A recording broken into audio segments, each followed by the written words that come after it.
71-এ মুক্তিযুদ্ধ হয়েছে, সেখানে আসলে যুদ্ধ হয়েছে, মুক্তি হয়নি।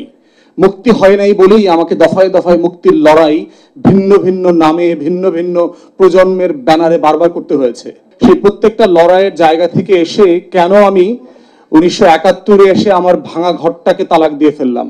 বাংলাদেশ রাষ্ট্রের এই যে ফরেন পলিসি ক্রাইসিস, এটা হচ্ছে এ crisis of the state itself. আমাদের এই রাষ্ট্রের ইটসেলফ একটা সংকট এবং সমস্যা। তো সেই জায়গা থেকে আমাদের এই ফরেন পলিসি বিনির্মাণ করবার আগে আমাদেরকে যেখানে মাথায় রাখা দরকার সেটা হচ্ছে যে এই রাষ্ট্রটা আসলে কেন তৈরি করেছিলাম, কেন যেই বাঙালি মুসলমান এবং বাঙালি নিম্নবর্ণের হিন্দুরা মিলে পাকিস্তান রাষ্ট্রটা বানিয়েছিল লড়াই করে, সেই তাদের বানানো রাষ্ট্রটাকেই কেন তারা 23 বছর পরে তালাক দিয়েছে। কেন আমার নিজের বানানো ঘর আমি আগুন দিয়ে জ্বালিয়ে দিতে পারি।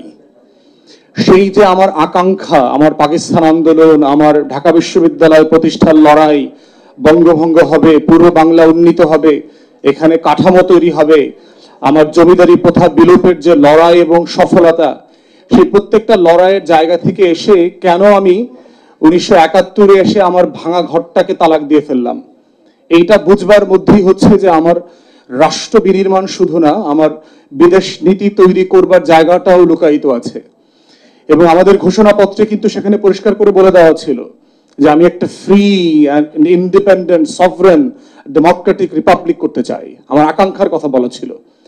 সেই যে রিপাবলিক হয়ে ওঠে কখন, একটা জনগণের রাষ্ট্র, কৃষক মজুরের রাষ্ট্র দুইটা সাপেক্ষে রাষ্ট্র হয়, এবং সেই দুইটা সাপেক্ষেই আবার ফরেন পলিসি তৈরি করতে হয়।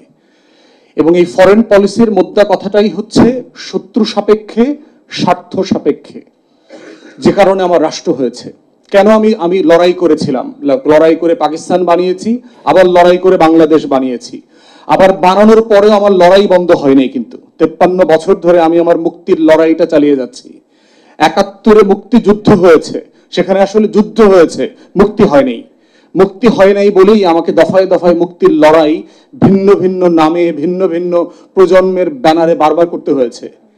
তো এই মুক্তির লড়াইয়ের জায়গাটা বোঝার মধ্য দিয়ে হচ্ছে রিপাবলিক বুঝবার লড়াই যেভাবে রয়ে গেছে, ঠিক তেমনি ভাবে আমার ফরেন পলিসি ডিভাইস করা আমার স্বার্থ সাপেক্ষে এবং আমার শত্রু সাপেক্ষে তৈরি করা।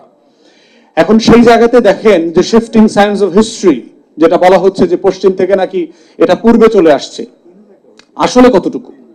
এবং সেই শিফটিং সায়েন্সের যে ন্যারেটিভ তৈরি হচ্ছে সাউথ ইস্ট এশিয়া বেজ, সেইখানে বাংলাদেশ কোথায় অবস্থান নেবে? অবস্থান নেবার মোটা দাগে জায়গা হচ্ছে, যদি শত্রু সাপেক্ষে আমার পজিশনিং করতে হয়, তাহলে বুঝতে হবে যে ইমিডিয়েটলি আমার সিকিউরিটি, আমার সফরেনিটি, আমার ফ্রিডম, আমার ইন্ডিপেন্ডেন্সের বড় শত্রুকে কে আমার আকাশ সীমা, আমার স্থল সীমা প্রতিদিন অথবা চাইলেই লঙ্ঘন করতে পারে, সেটা হচ্ছে বার্মা এবং ভারত।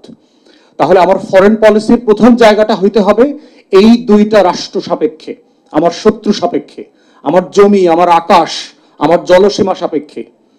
আর দ্বিতীয় হচ্ছে আমার ফরেন পলিসির বেসিস হইতে হবে হচ্ছে স্বার্থ সাপেক্ষে। এই স্বার্থ সাপেক্ষের জায়গাটা কোথায়? যে আমি ধরেন জিসুমিয়া সাইন করব কিনা, আকসা সাইন করব কিনা, যে আমেরিকান যে আমাদেরকে দুইটা চুক্তি সাইন করবার ব্যাপারে বহুদিন থেকে বলছে, এটার মধ্য দিয়ে কি তুলি আমি একটা নর্থ আমেরিকান ফ্রি ট্রেড এগ্রিমেন্টের জায়গায় পৌঁছতে পারবো? এই পৌঁছতে পারার মধ্য দিয়ে আমার কি সিকিউরিটি, সফরেনিটি কম্প্রোমাইজ হবে? ইয়েট আমার বিলিয়নস অফ ডলারের এঙ্গেজমেন্ট হবে, চাকরি বাকরি হবে, এফডিআই আসবে, ব্যাপারটা কিরকম?